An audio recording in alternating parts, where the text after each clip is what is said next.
All right. Are you guys as excited about this panel as I am? I'm very excited. I prepared a special intro for this one. You guys this may take you back. So, are you guys ready for the Madonna of the Macabre?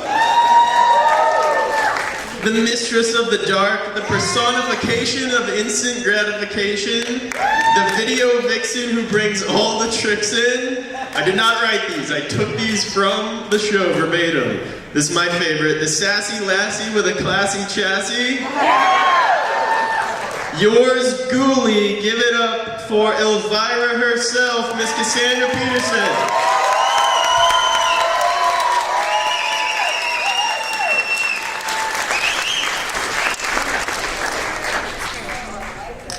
Yeah, you have no idea how many episodes I went back and picked my favorite. How did you come up with a lot of those yourself?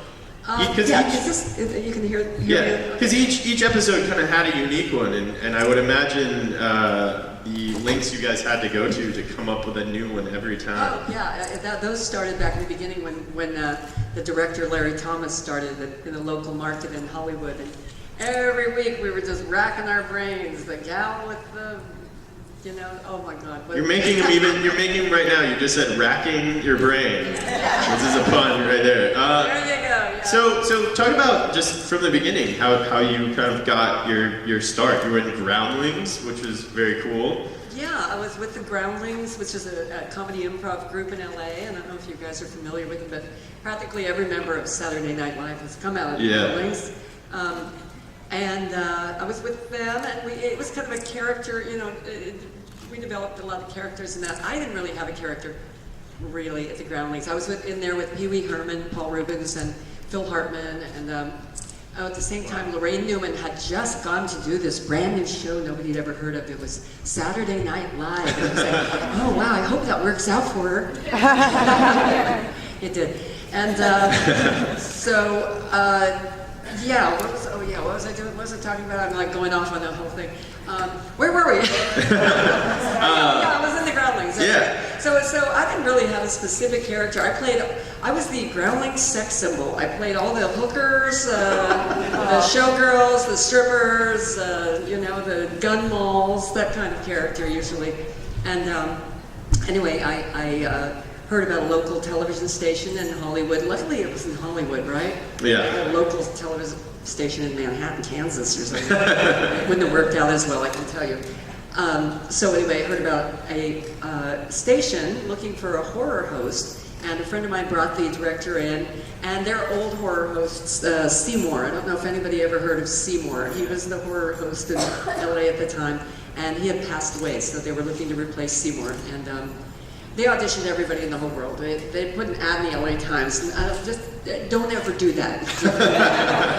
Because you get every single person off the street that ever lived coming to audition. And finally, he came and saw me at the Groundlings, and he liked this character that I did that was sort of a valley girl, smartass, and hired me, and then told me to come up with I went in on the audition, and I was the only one. It's like going to a costume party and you forgot to wear a costume, because I walked in there just dressed as myself, and everybody else there was in vampire drag and ghoul drag. It was like, oh boy, did I blow this. But luckily he came and saw me at the Groundlings and hired me, and then I had to come up with a costume. So a friend of mine who was an artist drew me a picture. We came up with a few sketches of how it was going to look. The first one was like Sharon Tate in the, what do you call it? My brains are not working, you guys. I had a hard day yesterday. In the Fearless Vampire Killers, thank you. And it was kind of gauzy pink outfit with long red hair, and that's what I wanted it to be, but the station was insisting that I was all in black. Yeah. Black hair, black nails, and blah, blah, blah. I think that's what set Elvira apart. We had Vampira and Betty Page, who didn't host stuff, but very much was a personality of that sort, and they all kind of, they fit with the look, but your personality as Elvira went against the look, and I thought that was always what really made it interesting and funny. Yeah, it is what makes it interesting, because if they would have called me in and just had me, oh, we want you to be a spooky character, I know I would have gone for something like, come in, darling, drink a glass of blood. I know I would have done that. Yeah. But they saw my character, wanted me to do that character, and then they said, now come up with a spooky look to go with that character, and I'm like, wait a minute, okay, she's a valley girl, smart aleck. Yeah. Now I'm gonna wear this dress. Okay, whatever. You're paying me $300 a week. So I just wore it and went on. I really didn't think the show would last 2 weeks. I really didn't. I thought maybe this was gonna be the pilot, and that's the last we'd see of it. And here I am, 35 years later. As the most popular horror host of all time, and I mean, who were you? I mean, the 50s were kind of 50s and 60s were kind of the heyday of the creature feature on TV, hosted by somebody who would cut in and talk about the film, and Zachary and Morgus and Magnificent, and Bob Wilkins, and Vincent Price even did a little of that. Were you influenced by them, or? I of course now I'm familiar with all of them, very familiar, and sometimes too familiar. But back then we were too poor to have a horror host. I was raised till I was 7 in Randolph, Kansas, which was 350 people, so we didn't have a horror host. And then from 7 to 17, I lived in Colorado Springs, and there was no horror host there. Yeah. So I had never really heard of that. Honestly didn't know about it. But I was into horror, nevertheless. Oh, wow. Very, very much so as a kid. I was a total geek, misfit, creep. That's I was awesome. like that little girl who was building little Frankenstein models at home while other kids were playing with Barbies and stuff. And my favorite movies were the whole line of movies that came out with Vincent Price generally starring in them. The Tomb of Lygia and House on Haunted Hill was before that, but later the Roger Corman, films from the early 60s. I was just like in love with those. And my favorite show was Twilight Zone and the Addams Family TV show. So I was deep into that when I was a kid. So even though I didn't have a horror host, I still had my finger on the pulse. And I think that always came through, and that's why people fell in love with you so much, as you were genuine. You were kind of like one of the original nerd TV hosts. You weren't just a personality reading lines. And I always thought that was so cool. How much of the films did you program yourself? I had to watch every single one. Yeah. We didn't program them; they were just foisted on us, not so much chosen. Okay, yeah. It was like, you get what we have, Luckily, this station, KHJ, that I worked for, was a sister station to RKO Pictures. Oh, wow. And they just had a huge library of films. So, pretty low-budget films, but nevertheless, lots of them. And so we just lucked out. But I had to sit down with my writing partner, John Paragon, to write, watch every damn one of those, like over and over and over and over. And back then, you're gonna love this. We were in a little room the size of a closet, and at the end of the room, there was a projector, and it was on film reels. Oh, wow. And they had to play it. We have to have a projector, person who had to stop the film, back it up, go forward. It was so slow and time-consuming. It was crazy. And so, I saw those films a billion times, and you'd think I'd remember every line, but eventually they all blended together into one big movie. So people always are asking me, oh, do you remember that thing you have? And I have no idea. What were some of the? Do you have some of the favorite films that you showed, or you showed so many. Let's go from this standpoint. Some of the favorite films that you feel like you were really opening up to people and showing to people. Oh my God! At that time, in the beginning, there were Carnival of Souls. That was really awesome. It's like, whoa, where'd that come from? Night of Living Dead, which I had always loved, and was like, these were some of the good ones we got. There was one called Peeping Tom. Have you guys ever seen Tom? that? Peeping Tom is the original slasher film. Yeah. It really is. It was like so creepy, and nobody had seen it. And do you know the same director did The Red Shoes? Yeah. Which is one of my favorite all-time You're movies. you're asking the right crowd. Yeah, I am. Well, and what was cool was, it was during that time there was no internet, and so a lot of these films that you were showing have now become kind of holy grail films within the horror community. But at the time, it was so underground. There wasn't a way to really find them, and you were kind of curating them for people, which was so cool. I mean, I went back and looked just in that first season, Blackula, The Thing with Two Heads, Peeping Tom. I mean, there were so many films that have now become these kind of icons of B horror. Yeah, you know, it's funny you mentioned that, because there was no way to see those movies. No, not at all. You know, at the theater, you'd see the first-run movies. They didn't usually even play on TV unless they had a horror host attached to them. Yeah. You know, you played them. It's funny you mentioned Blackula. We had a really funny show with Blackula. We had oh God, what's his name? Please don't have me blank. Arsenio Hall came on the show, and he was the president of the NAACP, the Negroes Alliance Against Crappy Pictures.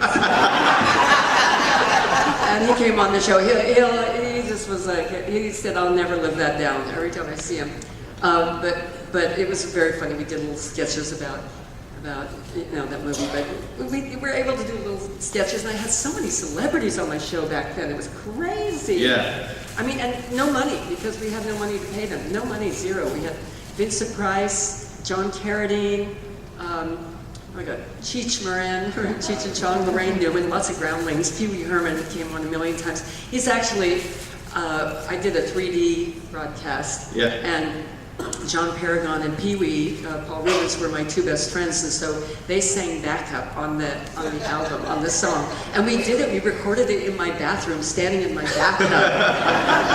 Good acoustics, I go, guess who the backup singer is? It's Pee Wee. And you were in Big Adventure, right? You were Biker Mama in Big Adventure, right? I was. I was a Biker Mama in Big Adventure. And I just went to see Pee Wee the day before I came here. He's shooting his new movie. Oh my gosh, so excited. And I went on the set to see that and see him working on it. It looks awesome. I mean, Judd Apatow is producing it. It's going to be for Netflix, but honest to God, it looks super awesome. I can't wait to see it. Yeah, and Netflix is a good segue. So you've had so many different kind of iterations of the Elvira show. So of course there was, I'm going to read them off because there's so many I can't keep track of them. Elvira's Movie Macabre, 5 seasons, 1981 through 86. Feel free to clap for all these guys. Yeah. And then in 2010 and 2011, you did 26 episodes of all public domain films, which Santa Claus Conquers the Martians, Manos Hands of Fate, which like that, it's hard to believe no one knowing about that movie. Night of the Living Dead, and then 13 Nights of Elvira on Hulu, which was mostly full moon features, so Ginger Dead Man, Evil Bong, Puppet Master, Oscar caliber stuff,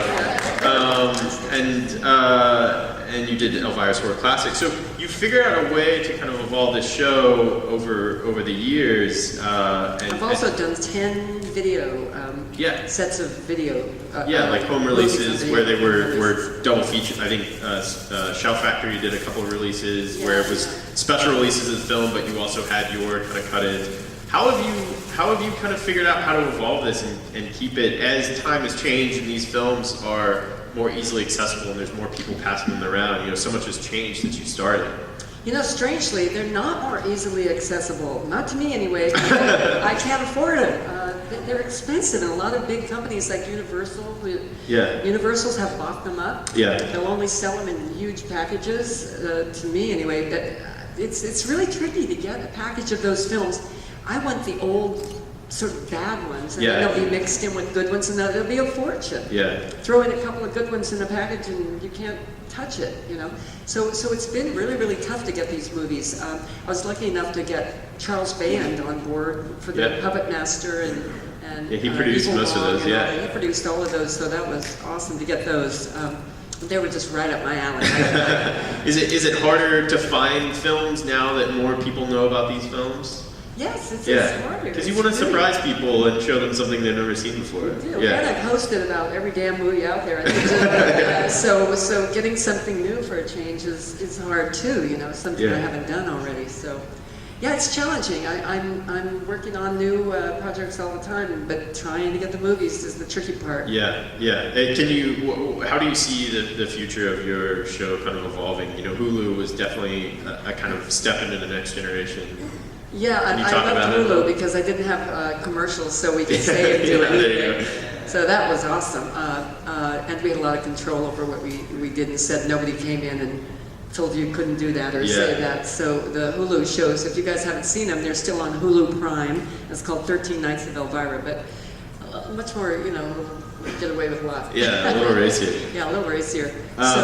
You know, I hope I can keep doing it. I'm still looking for packages of movies out there if anybody knows of any. Is that something that you would look to like Netflix or do something on Hulu again, or would you try and go traditional TV with it again? Or? I think it's pretty much going cable. Yeah. You know, I think it, or even I don't know that I could really do it internet-wise, but cable. I'm talking right now to a couple cable stations to see if we could do more for this Halloween. So. Yes, that's so exciting. That is awesome. My idea I'd most like to do is sequels to every movie. You know, like Gremlins 2 or. Oh, that's a great idea. Yeah, call it Elvira Host Number 2.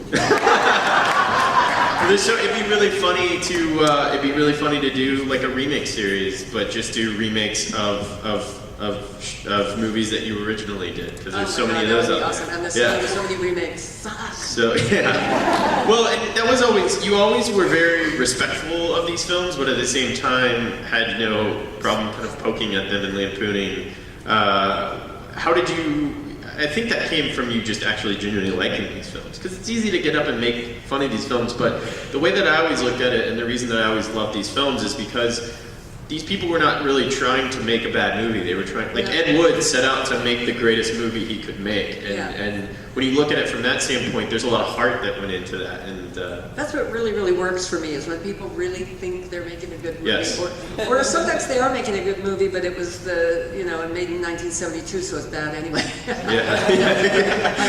So that's when they really work. Like people always say, I think people loved when I hosted Attack of the Killer Tomatoes, but that was one of the hardest movies for me to host, because they used every tomato joke in the world in that show. You know? I have no jokes. So it's like, leave the jokes to me, folks. You know, I mean, even though that was a really fun movie, it's better when the movies are, naive, have this naive quality about them that you can joke about. It's an interesting time for movies like that too, because we've become so self-aware in our filmmaking. Have you seen any more recent like horror movies that you really liked a lot? You mean that I could host, or just either one, yeah. You know, I mean, I'm so into the old bad movies. I don't go to it. This is horrible, but there are a lot of horror movies I've seen. I mean, all Rob Zombie stuff. I love, because I love Rob and I like his filmmaking. Usually a lot of Friends horror movies. My friend Peaches Christ, who made Evil Dead. I don't know if Evil Dead. What am I saying? Evil Dead. Hello. Evil Dead, by the way. Evil Dead 2 is like one of my favorite all-time movies, but that's quite a while ago now. What is it? What's it called? Evil Ever After. Huh? Evil Ever After? No, All About Evil. All About Evil. Oh God, I forgot the name. I'm not thinking today, folks. It's okay. It's okay. Yesterday being Elvira is a hard day. But, lucky I'm out of bed today. No, that's a good question. How when you come to these conventions and you have to be Elvira, obviously that's a character, and I think a lot of people are more used to seeing you as Elvira and not your actual self. So how much does that kind of take out of you to be Elvira? It takes a lot. I mean, it's an uncomfortable costume. It's uncomfortable. It's hard to hold yourself up. You can't slouch, or you can't do anything, and you have to look a certain way and smile. And yesterday was a crazy day. I mean, I took over. I took about 375 professional pictures, and then I took another probably 300 to 500 pictures with people on their own cameras, and then signed a lot of autographs. I was there 6 hours without stopping, no breaks. Oh my gosh. So I was like, today just, and then I have to get up in the morning and go work out, otherwise I don't fit in the Elvira. The hardest work in show business. Sleep for a week. Well, and I think another way that you have always come across as a very smart business lady, and you figured out how to brand yourself before that was even really something people were thinking about. I remember being a kid, and in my uncle's, we'll call it a man cave, had a cardboard cutout of you from a Coors thing. That he ripped off, I can tell you. Yeah. Because those were never for sale. Everybody stole them out of 7-Elevens. have one, I know. Knowing my uncle, I'm sure he did. That sounds like him. I distinctly remember the pinball game. You had 2 pinball games, but I remember the Elvira and the Party Monsters pinball game. Yeah, that was the first one. I'll read off some of the other stuff because there's so much. Costumes, comic books, computer games, action figures, trading cards, pinball machines, Halloween decor, model kits, calendars, dolls, and perfume. What does Elvira smell like? What is it? Really good. Did anyone have that perfume? Have you seen it? Yeah, I have 3 different perfumes. So is that something starting out that you had a good sense of, or was that something that kind of came along naturally that people were? Did someone try and build a brand out of Elvira, or is that something that you saw as a? Well, I have to say I had 2 very good managers who saw the potential once the show started getting going, and were able to get the name of Elvira from the studio. Yeah. It's funny, they gave me the rights to appear on other shows, and they gave me the rights to have a fan club, and they gave me the rights to, I don't know, one thing after another. Pretty soon I had all the rights, which was fantastic because they got busted shortly after I left there. Busted, that's not it. Yeah. For illegal contributions to the Nixon campaign. And they got shut down, so if they would have owned the character, it would have gone with them, you know? So thank God we had the character and everything that went along with it. And it's funny what people don't realize. A lot of people ask me all the time, don't you get bored doing Elvira? Wouldn't you like to do something else? And I'm like, hell no.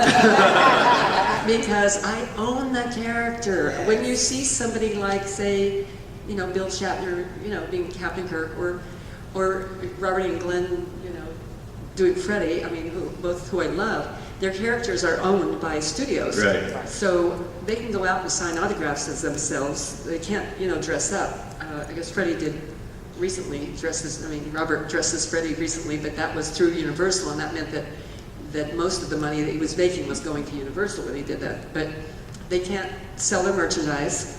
They could feasibly buy it, but not for wholesale, and sell it if they wanted to, I suppose, but they can't create or make merchandise.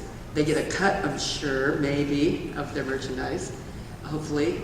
But I create and do all my own merchandising brands, so everything I sell. And if you go on Elvira.com, you'll see I sell a lot of stuff. Yeah, you have men's, women's, you have your own label. Costume line and Costume hair line. Yeah, here's Creepsville here, that's one of the booths. I don't know if you guys saw, they're awesome. They do all my t-shirts and jewelry and dresses and stuff. They do a great job. And tons of stuff. You don't seem like somebody who's ever said yes or done anything you didn't want to do. Like, all your choices were very smart, and again, I think that's what's given you stay power and made you help, who you are. Like, that's so cool. Do you have a favorite? Like, what's your favorite piece of merchandise? Do you have a favorite one, or what's the weirdest one? Yeah, the weirdest one. The weirdest one was the smelly thing you hung in your car. I always thought that was so bizarre. Oh, like an air freshener? No, air freshener. Elvira air freshener. It's like, I don't know. That was so bizarre. Probably didn't smell as good as a perfume. Yeah, it didn't. And pillowcases and sheets. Those were weird. Yeah, I don't want to think about that. Do you collect a lot of that stuff? Do you have? I do. I have 1 or 2 of every single item I've ever made. So I have. We need an Elvira museum at some point. Queen. I should be on Storage Wars. I got to stop buying renting storage units. I tell you, it's getting out of control. So you do the Not Scary Farm thing every year. Have you thought about doing an Elvira, kind of an Elvira's version of Graceland? I think people would go to that. Kind of a cool. Called Disgraceland. Disgraceland? That's why I should make some big bucks, guys. Cool. You could open your own haunted house and have an Elvira museum and. I did have a line of haunted houses for a few years, 4 years that were around. Too difficult to kind of monitor. I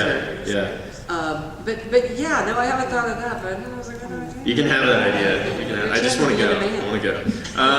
So I mentioned Graceland for a reason. I would love to hear an Elvis story. Do you guys know the Elvis connection? No? Well, you can tell me about it. Oh, God, great. Thanks for bringing that up. I'm sorry. It was so weird. I was a showgirl in Las Vegas when I was 17 at the Dunes Hotel, long gone now. And Elvis came to see my show, and I was a huge Elvis fan. I grew up with my parents, like, Elvis freaks. My parents had like a little shrine in the basement to Elvis. They're like those creepy people that you see documentaries about. I think there's probably a few of those that have stuff devoted to you, probably. Yeah. They had indoctrinated me with Elvis since I was 3. That was the first birthday present I remember getting, was the record of You Ain't Nothing But a Hound Dog. Oh, wow. I have a film somewhere of me dancing really crazy to it when I was 3, not recently. And anyway, so Elvis came and saw the show, and his money manager, and the guy that traveled with him on the road, Joe Esposito, was dating my roommate, Jennifer, on and off. And so he invited Jennifer to come to a party after Elvis's suite. It was funny, when Elvis and his little group of guys came to see the show, they cleared the showroom. There was nobody there but them, like 7 people in a 500-seat place. And anyway, so they said, you can come back, Elvis is inviting some people over, and I was begging and pleading with her, please take me. And she did, and so I went to this party. There was probably about 30, 35 people there, and Elvis kind of came over, started talking to me. I think he liked younger girls, duh. Priscilla, he had just divorced Priscilla. It was like in 1969, I think. Oh my God.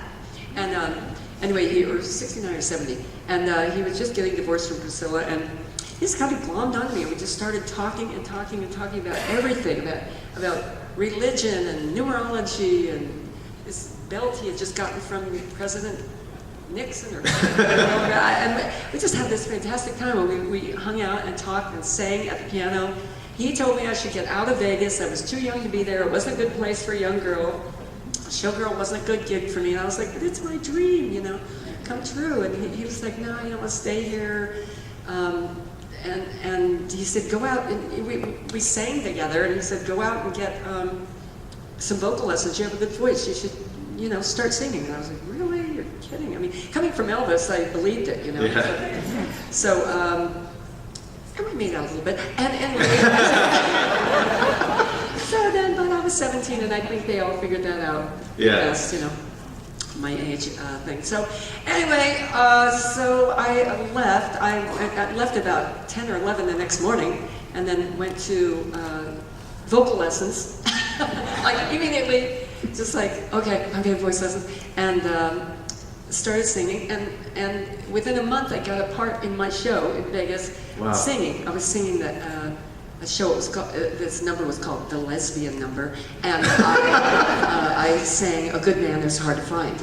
And anyway, and I got more pay, and I got, eventually kind of moved on into singing. Wow. Moved to Europe. But if it hadn't been for Elvis, I would, I was the youngest showgirl in Las Vegas. I would now be the oldest showgirl in Las Vegas. So Elvis I think you changed could my give life. him the rent for the money, for sure. So you moved to Europe. You moved to Italy, and then that singing paid off because you were in an Italian rock band in the 70s? It was an Italian band. Which is awesome. And while you were there in Italy, you were also in a Fellini film, which is no big deal at all. It was crazy. I was walking down, it was a Vegas connection. I was walking down the street in Rome with a friend of mine, another one of the showgirls who was from France, and she and I were walking down the street and saw this guy, Stuart Birnbaum, who came running up to us. And Stuart had made a documentary in Vegas about showgirls, and she and I had both been in it. And we're like, in Rome, and I mean, last time we'd seen him as Vegas, Yeah. he was a young guy, and we were like, what are you doing here?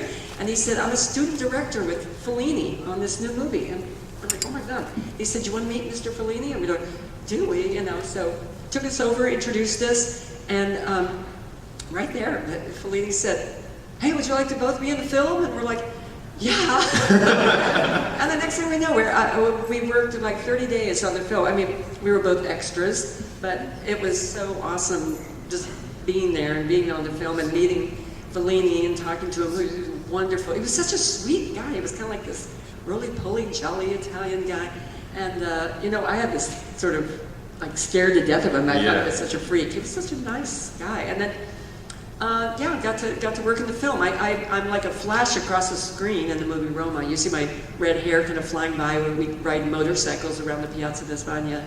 And anyway, did that, and then got in this group. There's a very funny, scary picture of me right now on Twitter that we posted of me in that band. It was wearing this really horrifying 1972 Is there any way we outfit. can hear that band? Does that exist No, somewhere? it was called I Latins Ottanta, and it was kind of like I don't know what the hell they were. They're trying to be Brazil '66, I think. There were 2 female singers, but we really just covered pop songs. Yeah. They were really accomplished musicians. We actually opened for Herbie Hancock for a couple of Oh weeks. wow! You have so you have all the Elvira stuff, which is just it's its own crazy thing. But then you have all these other amazing stories. Like I didn't even realize that you were in Diamonds Are Forever. So you're like in James Bond. Yeah, I mean, that was another thing. I'm in it for 1 second, but they filmed it in Vegas. And it's so funny, Maria Gambotti, the girl that I was saying was with me in the Fellini film, was dating Sean Connery. That's the first time I saw Sean Connery without his toupee. Wait, Sean Connery wore a toupee? No, I'm just kidding. But like, this is like in 1969 or 70. He's totally bald as a cue ball. That's crazy. Anyway, they came and shot. Sean said. And they came and shot there, and they shot our show, and I happened to be one of the showgirls in the show, so that was my big feature. But then I went to London and worked a little as an extra on the film later when I went over to London and did a couple of shots. And the cool thing, I got to go see the scene where they made the moon. They made it look like it was the moon, and it was landing on it. It was all made out of brown mashed potatoes, and it smelled really, really bad. That's the one thing I remember. Gosh. So anyway. But I had an awesome experience over there one day. It was at, God, where did they film? Oh, what's the big studio in London? Pinewood, thank you. Yeah, I was there, and I had, oh, thank God, my fans have memories. Went over there, I had lunch at one table with Sean Connery, Michael, the English actor, Michael. No, I know Michael York very well. Michael, oh my God, with the glasses. Michael Caine. Michael Caine.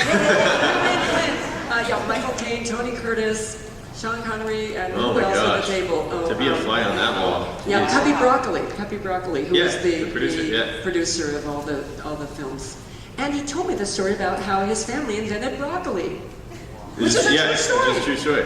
Yeah, you don't get to have the last name broccoli if you don't invent it. His family hybridized two vegetables together, cauliflower and something else, and made this new vegetable, and they called it after their last name, broccoli. Is that bizarre? So really, broccoli is named after him. There's been a lot of really fun. You're a part of pop culture, and so we've seen a lot of. I think my favorite is The Simpsons. The Simpsons Booberella is my favorite one. What's been your favorite? That's my friend Tress McNeil doing that voice too. Yeah. She was in my movie Mistress of the Dark. Yes. You guys remember when the newswoman and I walked by and she says, "Does anything embarrass you?" or something? I go, "Yeah, wearing this might do it." That's her that does the voice of Booberella. Well, let's talk about your movie. So I was Mistress of the Dark and Elvira's. And she was a groundling, by the way. Really? Yeah. Elvira's Haunted Hills, and I remember you describing your first movie as Pink Flamingos meets Rocky Horror Picture Show, which I think is a perfect representation of that. And you also had a sitcom pilot, which I don't know if you guys have seen it, but I encourage you to go watch on YouTube. It is hilarious. What was it like to take the Elvira character and actually try and work her into this kind of narrative? It's one thing to host something to an audience, but to have them be a character that kind of is in this narrative story. What was it like making those films? It was the first film was fantastic. I mean, it was amazing. We actually had money. People were, really behind it. I got to write it with John Paragon and another friend of mine, Sam. Oh God, no! Look, I can't remember anything today. Anyway, we got to write it, and we had the best time writing it and then being in it. But I hadn't really acted as the character, like you say. Right. Yeah. And oh my God, I just remember getting so panned for like Siskel and Ebert. Everybody hated me. They said the worst acting ever. And the funny thing, Had they ever seen the show? I mean, you were dead on. I wasn't being the character. Yeah. I sort of didn't get that I wasn't really acting, and I don't even think of myself as an actress. I was like just being this character, you know. And oh my God, all the critics just hated my acting. Anyway, it was such a fantastic experience. I mean, building a life around the character, you know, because she'd just been this horror host, and then all of a sudden she was had to have a life. Where did she come from? Where was she going? What was she doing? Why was she there? Why did she look that way? And to invent all that, you know, and come up with it was really fun and challenging. And that movie was just a fantastic experience. Do you think you'd ever make another movie? It's Oh, tough. After seeing Pee-wee the other day, I go, Yeah. maybe, but I don't know. If somebody came to me and gave me a lot of money, I'd definitely do it, but I don't know. What do you feel like, you know, it's really interesting because there's actually a Wikipedia page for horror hosts that kind of starts in the 50s and works its way up to now, and you see the list just growing and growing and growing, and I think the popularity of what you did definitely opened the door, as well as the fact that really anybody, if they wanted to try and do this themselves now, they could just put it on the internet. How do you see the state of the industry? Because, you know, there's you know, Joe Bob Briggs and Mystery Science Theater, The Crypt Keeper, and it kind of evolved, but now, do you keep up with other people who are doing that, or? I try to a little bit. I mean, there are quite a few out there that I'm always impressed that they can do it. It's great. And it has kind of become more of an internet phenomenon. Right. And I think the internet is going to be the thing that keeps horror hosting alive, really. Yeah. Because I don't think TV is just not going to do it, you know. But the internet is like the last best chance for horror hosting, you know. Yeah. So there are tons of horror hosts out there coming out. For a while there was nobody. I mean, really, I thought it was dead for sure because there just weren't any of those shows on TV anymore. But now it's really kind of coming back in the last 10 years. It's interesting that you inspire all these people and then they essentially become your competition. Yeah, no, I don't care if they're my competition. I think it's awesome. I love people doing it. I saw recently 2 girls, and I can't remember their name, but 2 girls on the internet, kind of really sexy, pretty girls, and they're hosting sort of a horror thing. Has anybody seen that? 2 really cute girls, black hair. I know there's a really famous cosplayer that does a really good Elvira, and then you hosted kind of a search for the next Elvira thing, didn't you? Yeah, I did with Kitty out there. Have you seen Kitty Corvette? She was one of the finalists. Sort of trying to find, you know, somebody to replace me. That didn't work out so good. Because you're irreplaceable. Because that's the thing is you can't fuck with the original. I mean, you can never replace the person who started off.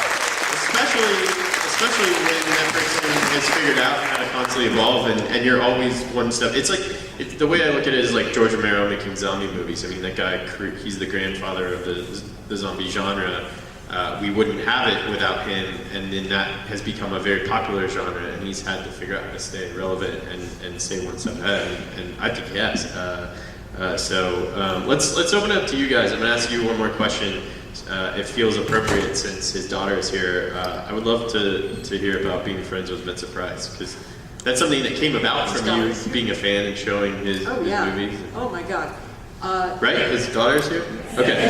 Oh my gosh, you're kidding. I've met her years ago. Oh my God, you have to go meet her and get a picture with her. That would be amazing. No, I need to see her. I met her years and years ago.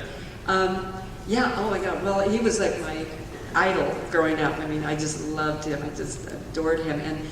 And calling him up this one day and asking him to be on my show, you know, Movie Macabre, and him saying yes was just the craziest thing that ever happened. It was like, what? And he came on, he was adorable, and we got to know each other. And then it sort of happened that every time he would be on a show, or every time he'd be getting an award, or anything, I would also be invited. I'd be invited to give him the award, or to be on the Johnny Carson show with him, or the Tom Snyder show, or the whatever show he was on. And we got to see each other a lot, you know.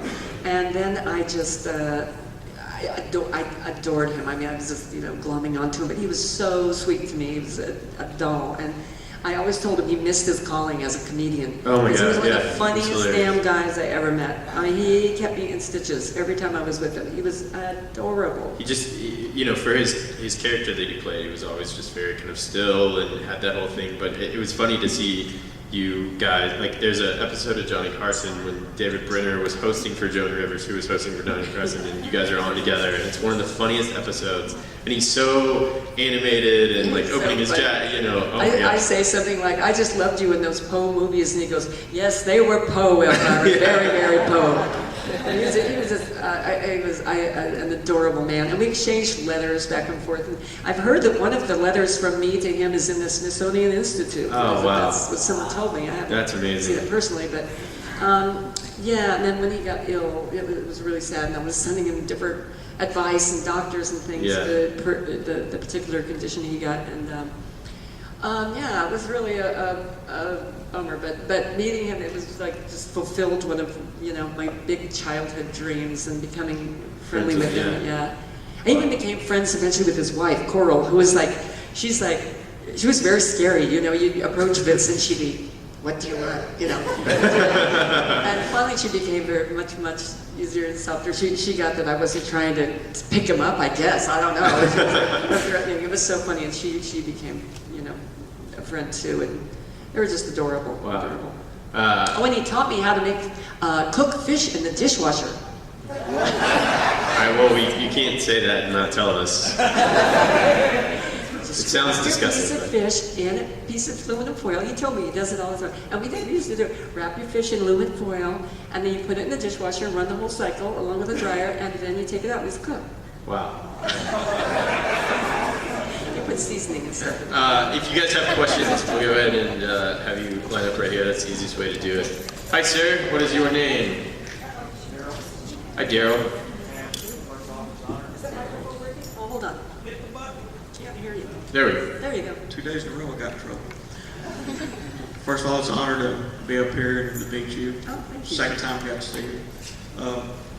Y'all took my first half of my question was asking about meeting Vincent Price. The other one is, how many other screen horror legends have you met? And could you elaborate on who you got to meet, if any? And how Probably all of them. I've just about met all of them. I think so. There's an awesome picture out there somewhere. I don't know if anybody's seen it, but with me, with Zachary, Joe Bob Briggs, Fenguli. Oh, just like every. About 7 or 8 of us at the Wow. Magic Castle all together, all the big ones. It was just an awesome picture. I think it was my favorite photograph. Yeah, Wow. I think really at one time or another I've met them all or worked with them all. So I bet you were kind of one of the original horror nerds. Who have you met that is like nerded out over you? I'm sure Rob Zombie. All of these people. Oh well, yeah. But we're not famous. We want to know about the famous. You know, my favorite, I think the funniest story is, and it's so out of the realm and everything, but who's a big kind of Elvira nerd, and we've become really good friends, is Jack White of the White Stripes. You know? Oh wow, yeah. But Jack is, I don't know, he's just like this big Elvira fan, and he's helped me so much with my career, my records, and done so many things for me. But yeah, he was just like, oh my God, if I was born a woman, I would be you. I can see that. That's good. You can. Well, and Ryan Adams, who I'm a huge Yeah, fan Ryan of, Adams. He's a which you were in. fan. You were in one of his more recent videos. He's a huge hoarder. Yeah. Ryan Adams, not Ryan Yeah, Adams. Ryan. He did this video that was on the Grammys this year, Yeah. and he asked me to be in his video, and I thought, oh, sure, it'd be cool. And I thought it would just be like a little walk-on, and that whole damn video is like the Elvira video. It's really crazy. Yeah, that was very cool. Hey. Hi, honored to meet you. Thank you. But sorry my voice is going out, a lot of screaming from yesterday. But I have a question about the Tom Waits album. Like, I know that you were on that, and it's breathtaking. How did that come about? How are you in that? Here is the super funny thing about the Tom Waits album. Apparently I'm on there. I've seen it. It does sort of look like me, although I think I have better boobs. But I don't remember doing it. I'm not sure if that is me or I did that. Wouldn't you remember if you posed on an album cover with Tom Waits? I mean, I'm like, dude. I have no memory of doing that. But I also have no memory of the 70s. Fair enough. So, go figure. I don't know. Yeah, I know. My memory just goes from the 60s straight to the 80s. Go figure. So maybe it's me, who knows? That may I be a don't good know. thing. That may be a good thing. Yeah. Thanks. Hi, first up, shout out Colorado Springs. Yeah. You said that you went into Las Vegas as a showgirl, so when you left Colorado Springs, did you know exactly what you were going to do, or did you just take off? Well, you're from Colorado Springs too, right? She graduated 1 year different than me from my high school. Oh, wow. Yeah. That is so crazy. Yeah, when I left, I had this. It was so bizarre. I went with my mom and dad on spring break to Las Vegas. We were going to California to visit my relatives, and me and my two sisters went with my mom and dad. We stopped in Vegas, as my parents loved, and I begged them to let me go see one of the Vegas shows with them. And I said, I'll dress up, I'll look older and all that. So I put on a wiglet and eyelashes and push-up bra I got from Fredericks and everything, and got my fake ID, and I went in with them to see this show at the Dukes Hotel. And as we walked in, the maitre d' came over and said, "Are you a showgirl?" I mean, I looked so over the top. I'm sure he thought I had to be. And I'm like, no, I'm not a showgirl. I was afraid I was going to get busted right there and taken off to jail in handcuffs. And he said, well, you know, hold on here a minute. And pretty soon the ballet mistress, they call it the dance mistress, came out and asked if I was interested in being in the show. Just like that. I'm sitting with my mom and dad, and they're going, "Oh my God, no, what are you talking about?" And they took me backstage, and they said, "Can you dance?" And I said, "Yes, I've been taking dance lessons all my life." They put on some music, had me dance. They said, "Go see the producer tomorrow morning." Went and saw the producer. I got the part, and my mom and dad pulled me screaming and crying all the way back to Colorado Springs, said, "There's no way in hell you're going to be in this show." Because, as you know, showgirls don't wear that much clothes. You sure showed them. And I went back to Colorado Springs with my mom and dad and made their life a living hell until summer happened. And then when I graduated school, when I was 17, I literally just threw my crap in my car. I had a fire engine red Firebird, ooh, it was awesome, and drove to Vegas. They made my aunt go with me too. My aunt went with me so that, you know, to make sure I got there.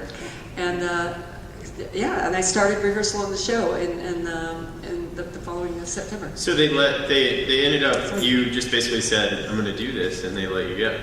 They had to sign off, they had to sign a bunch of papers, Wow. and we have the papers. My mom just showed me the other day. They got a lawyer, and they drew up papers that I couldn't go in the casino, I couldn't drink, I wasn't allowed anywhere near the gambling. I could come and go through the back door and dance around stage in my skivvies, but that was okay. So that's really cool, because obviously figure, I think right? any parent would be cautious to let their daughter go be a showgirl in Vegas, but they were ultimately supportive. And what now? I would love to hear what your parents think of this Elvira empire, and then what are the people? Well, they're just happy I'm wearing clothes. What did Kansas and Colorado Springs think of Elvira? Well, I don't know. At the beginning, when I was a showgirl, it was like, whoa, showgirl. I don't know. They thought it was some Because kind it of was a small town, and everybody was talking about it. Yeah. Creepy and weird. And now I think they really like me. I had to quit going to my high school reunions because the last time I went, they take me in, they go, "Oh, we have a table for you." And I go, "Oh, fantastic." Next thing I know, they lead me to a table, they give me a pen, and they add a line for autographs. It was like so fun. Not a convention. Yeah, I was like, well, what the hell? You should go as Elvira. That'd be Anyway, really yeah. funny. Yes, sir. Yes, I've had the honor of meeting you on several occasions at these conventions. And one time you told me a story about how difficult it was to work with Richard O'Brien. I'd like you to share that with me. Oops, I just made that up. No, Richard, I love Richard, and the fact that he did my movie Haunted Hills was like it was so fantastic. I mean, I adore him. I've seen him since the day Rocky Horror started at the Roxy Theater in Hollywood. I went there, I was one of these Rocky Horror groupies. I just went every night to see that show with Tim Curry and Richard O'Brien playing in this little small club on Sunset Boulevard in Hollywood. That's where it started. I mean, it may have been in London before, I don't know, but that's where everybody started first hearing about it. And anyway, I adored Richard. And So I asked him to do my movie, and he unbelievably said yes, because it was very, very low budget. And we had a great time, but Richard was a little bit of a pill. You had expanded. Yeah, well, I mean, he knows he's a writer, obviously, a great one, and he you know, had his own shows, and so he kind of wanted me to do my movie his way, and I kind of wanted to do it my way, since I wrote it, produced it. So we were just constantly butting heads through the whole movie, and it was just like, oh my God, I can't believe we actually got through the movie, but we did, and we still remain really good friends, and the good thing was we made it through and didn't kill each other. I just have a question. What is I love Halloween so much. What is Halloween like at your house? I bet it is the best Halloween in the world. Halloween. You're always doing something on Halloween. Never mind. I'm always working on Halloween. My poor daughter, she thinks she had a deprived childhood because her mom was never home on Halloween her whole life. We were, you know, I'm always working. Everybody says, oh, Halloween must be so fun for you. And I'm like, not really. I mean, it's fun. I'm working, but normally on that day I start gigs, you know, 7 a.m. and I'm done, you know, the next day. Wow. I mean, one job after another all day long. Like this year coming up is going to be like that. So never got to take her trick-or-treating, never got to put decorations up. It was really kind of sad. But her birthday's in October, so I always had a big Halloween party for her on October 12th. And how old is she now? She is 20 years old now. She's 20.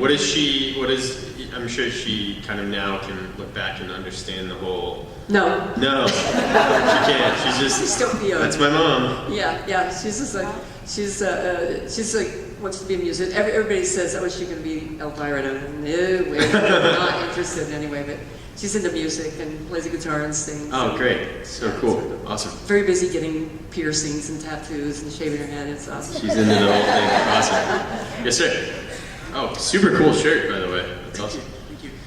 I was curious about the Macabre-mobile. In one of the Oddities episodes, you were tooling around in it, and I was just kind of curious after all these years and after the movie if you still keep it and tool around in it and that sort of thing, and if it's holding up. Yeah, the Macabre-mobile. Thanks for asking. It's so cool. We started calling my car the Macabre-mobile when we were first doing my local show. I'd just say, well, I'm jumping in the old Macabre-mobile, I'm out of here. And then when my movie came along, we decided, you know, I need to have a Macabre-mobile. So I actually was walking down Melrose Avenue and saw a 59 convertible T-Bird. And I go, oh my God, wow. This is the car that Elvira would drive. Just a regular one, you know. So I asked the movie people to find one of those. I thought that would be the best.